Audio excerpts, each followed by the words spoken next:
Hi guys, and welcome back to the channel. I'm Dharma Helper and this is DH Reviews. This is my Season 1, Episode 3 review of Constantine. If you missed any of my previous Constantine reviews, there will be a link in the description of this video, as well as an annotation behind me on the screen. You can click either of those, and those will take you right to the Constantine playlist that I created that has all of my Constantine videos in it to date. Season 1, Episode 3 of Constantine was called The Devil's Vinyl, and in it, the main story is Constantine going to Chicago to investigate another one of those pips on the map that Liv left him, and this time the pip involves a music producer who died by apparently committing suicide, and it turns out that this record that he was playing, that he found, encouraged him to do that, and this record is sort of cursed, and the episode sort of involves unveiling the mystery behind the curse of this record and all of its effects and all of these sort of things. And people want the record and people want to destroy the record, and it's really a nice, neat, tight episode. And so again, the thing behind the record is, way back in the day, a musician sold his soul to the devil to be able to play better. You know, that sort of story. Stereotypical sort of sell your soul to the devil, he'll give you talent and stuff. Only this guy, he was recording a song at the time the devil chose to collect. And the recording recorded the voice of what they call the first of the fallen. And that was what gave the record its power and its desire to be played, its sort of demonic energy. And so this record wreaks havoc throughout the entire episode. And so that's kind of the episode, is that that record and the mystery behind it and people trying to get it or destroy it over the course of the episode. So let's talk about the characters, and let's start off with Constantine. And in this episode, again, we get a little bit more of a look into Constantine's history and the reasoning behind why he is the way that he is, and why he has that idea of the fact that all of his friends and people who trust him end up dead. And it turns out that the music producer that killed himself because of the record was actually an old friend of Constantine's, and helped him out when he was in a band and all this stuff. And in that scene where he has the hand and the candle and all that, he very, very surgically does that ritual and gets all this information, and then he leaves, and Zed has a line where she asks him if he's okay. And he says that he had just forced one of his closest friends to relive the most terrifying moments of his life, but he's fine. And so to me, that scene spoke to the fact that Constantine has been through this before. He's sort of numb to the things that he has to do in the world that he lives in. And again, something else that spoke to me about Constantine in this episode, he and Chaz are very suspicious of Zed, like I was in the last review and like they were in the last episode. They're very suspicious of Zed, and they look into her and all this stuff, and it's interesting to see that he's got that suspicion of her and he's not ready to trust her 100%. And I'm interested to see if that comes out, and if Zed, what her reaction to that will be when she finds out that Chaz and Constantine are looking into her and they don't trust her and all this stuff.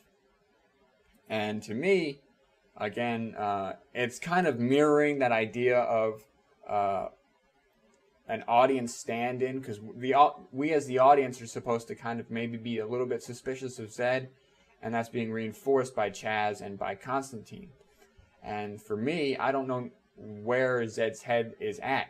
I don't know what her motives are behind keeping up with Constantine and joining the team and looking for Constantine. I don't know if she's 100% truthful, and until we do know that she's 100% legit, I'm with Constantine and Chaz on that, in that I don't 100% trust her. That being said, Constantine in this episode, sort of wrapping up my thoughts on Constantine in this episode, he actually, if you go back and you really watch the episode and you think about it, he lost in this episode. When he goes to confront Papa Midnight by himself, he gets captured, and he lost, and the only reason that he really survives that is Zed and her intuiting and figuring out the nails and what Constantine did with the nails.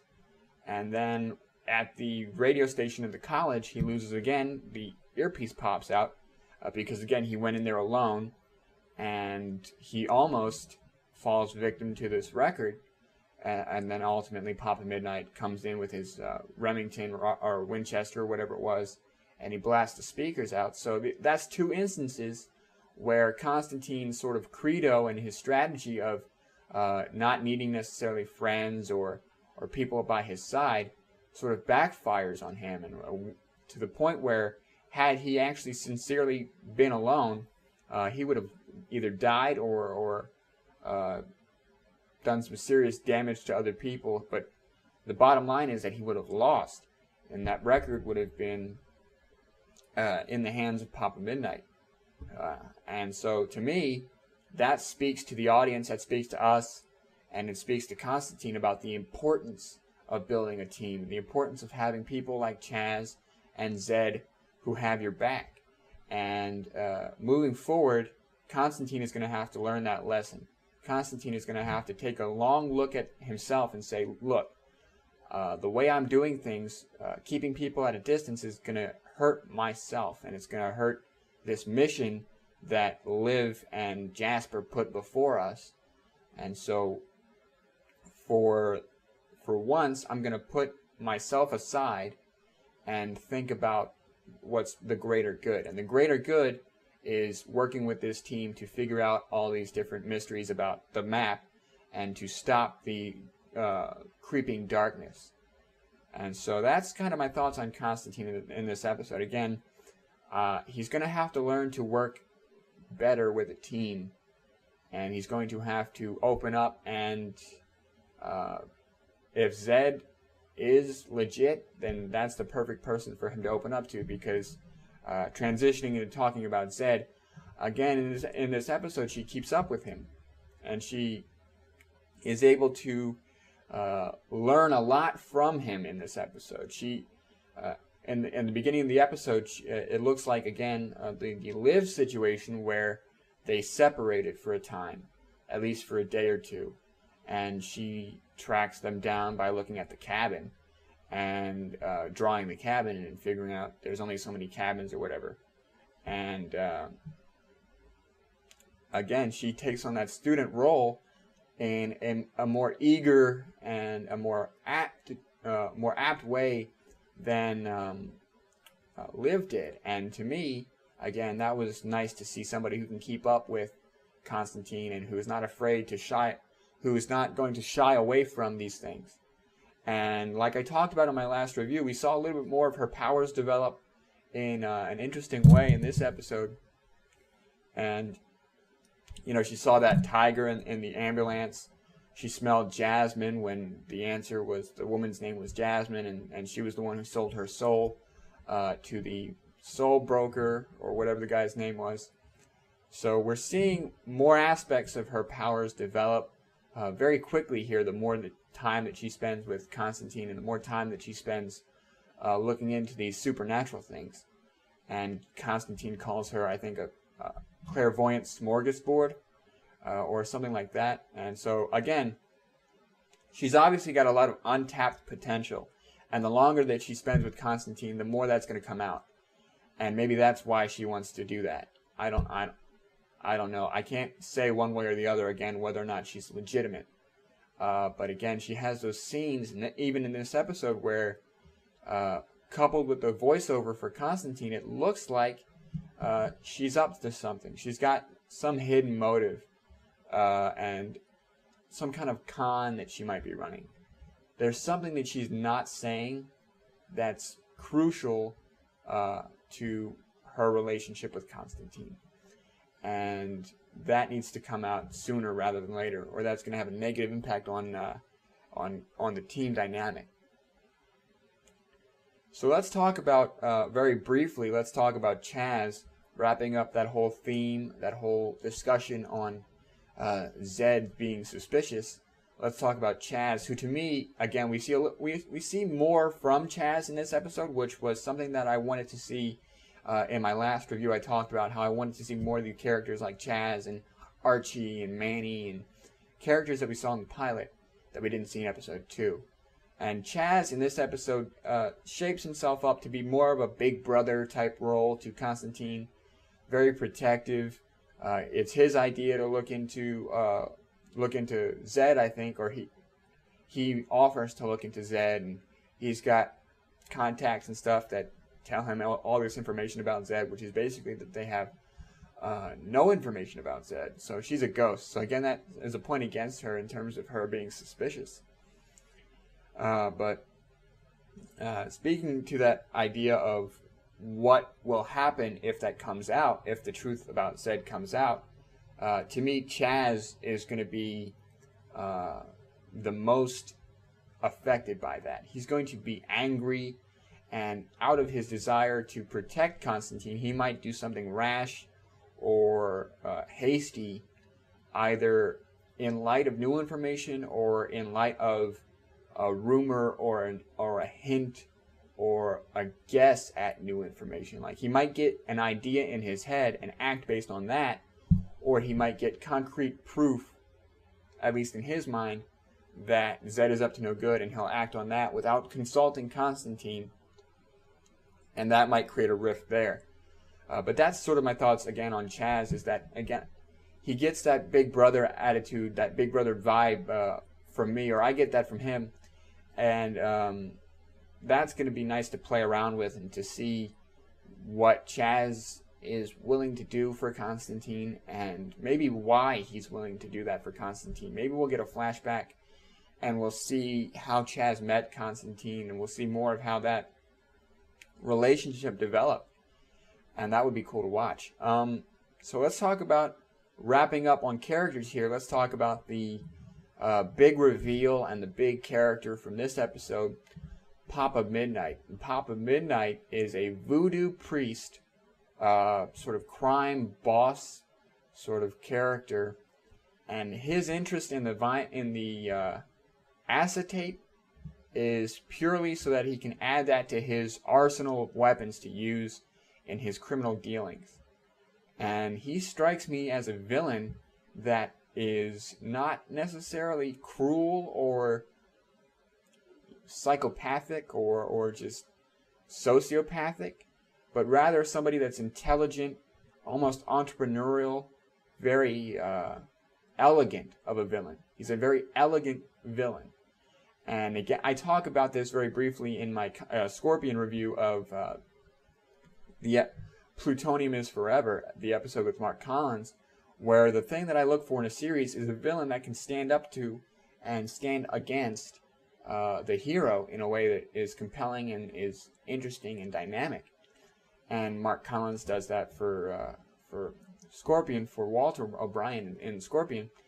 And now we see Papa Midnight able to do that for Constantine, able to stand up against Constantine. And again, like I said when I was talking about Constantine, Papa Midnight beats Constantine twice. He beats him when he takes him captive, and he beats him when he comes in with the earplugs, which, by the way, make much more sense than MP3 players. Just cut the cords and just stick the earbuds in. But anyway, he comes in with the earbuds and he blasts the speakers out and saves Constantine's life, which again speak to me to somebody who is a bigger picture villain, somebody who is more elegant, intelligent than just random, rampant chaos and death, which his henchmen were causing by playing that record all over the place. So he understands the bigger picture. He understands that this record can be used in more ways than just causing a lot of death and destruction.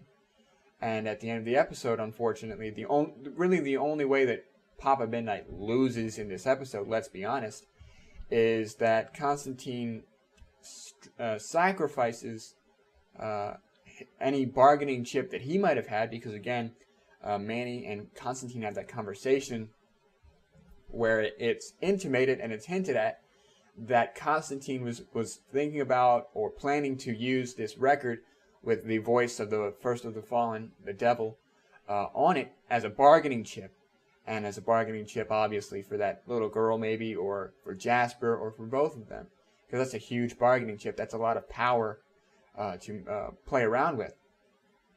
So he gets to the college, and he ends up sacrificing that record so that Papa Midnight won't be able to get it. And that's really the only way that Papa Midnight loses in this episode. And Papa Midnight, at the end of the episode, makes that little Constantine voodoo doll and burns it in the fire. So again, it's hinted at that we'll see more of Papa Midnight in the series, and that's something that I was glad to see, that we're going to have a recurring villain that is somebody who can stand against Constantine, and somebody that is interesting in a number of levels, because he's not your sort of typical demon or villain where he's just out to cause all this chaos and death and destruction. He's somebody who can take a step back and make a plan and then go ahead and enact that plan. He did that trying to get the record, with the soul broker sort of acting as a buffer between him and the woman who they were going to get the record from. He had multiple layers of that plan, and then Constantine went in and wrecked it. So that's pretty much Papa Midnight for this episode. Great character, well acted, well done, well written. I want to see more from him, and I anticipate that we will see more from him. And perhaps, maybe Papa Midnight and Zed. That would be kind of a cool confrontation. Just one-on-one, Papa Midnight and Zed, and where that leads. So let's wrap up here. Let's talk about the overall thoughts on the episode.